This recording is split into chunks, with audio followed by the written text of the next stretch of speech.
To Hamilton next, where it took fire crews several hours to battle a blaze at a home in the North End this afternoon. All the tenants made it out of the building, but fire crews say the building almost definitely a write-off, and several pets were trapped inside. Emily Taylor joins us live with the latest on this. Emily. Good evening, Matt. Fire crews are still here on scene on Simcoe Street behind me here, putting out the last couple of hotspots in this building. There is a little bit of smoke still coming up from the attic there, and it's been several hours that crews have been battling this blaze and now again finally putting out these final hotspots. They believe the fire started on the back porch before it made its way to the attic.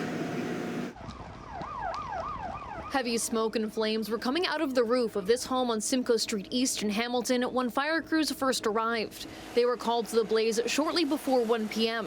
They believe there was a fire that started in the rear of the property and got up into the attic space, and then we were fighting it for a period of time there, and eventually it started breaching the roof, in which case we had to pull crews out and then fight it defensively.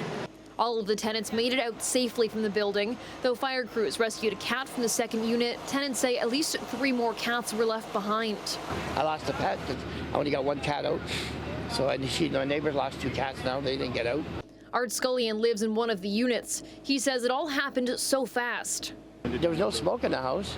And then when I looked at the door, it looked bright red. I opened the door and I slammed it, and the door blew open. And by the time I grabbed my dog off the bed, my bed was on fire. And time we ran back upstairs, the kitchen was on fire. Dozens gathered to watch as fire crews took down parts of the roof with pike poles to get better access to the flames. Neighbor Wynn Baker remembers when she went through something similar not too long ago. Yeah, last year in March, my apartment on James Street North above Chard burnt down. She brought spare clothes, food, and phone chargers for those who had just escaped the blaze.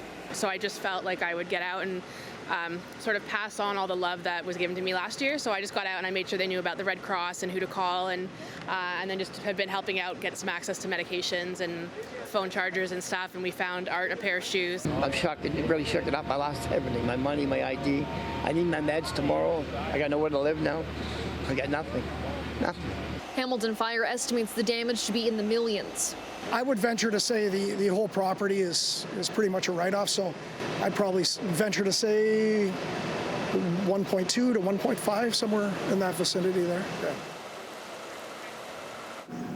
Now, Matt, as we had mentioned, fire crews are still here on scene at Simcoe and Hughson Street in the city's north end, putting out the final hotspots here on the home. They're up in the attic currently. It's where they're focusing all their endeavors. Now, as I mentioned before, they do believe the fire started on the back porch, made its way up through some of the units up to the top in the attic there, though they don't know what has caused the fire just yet.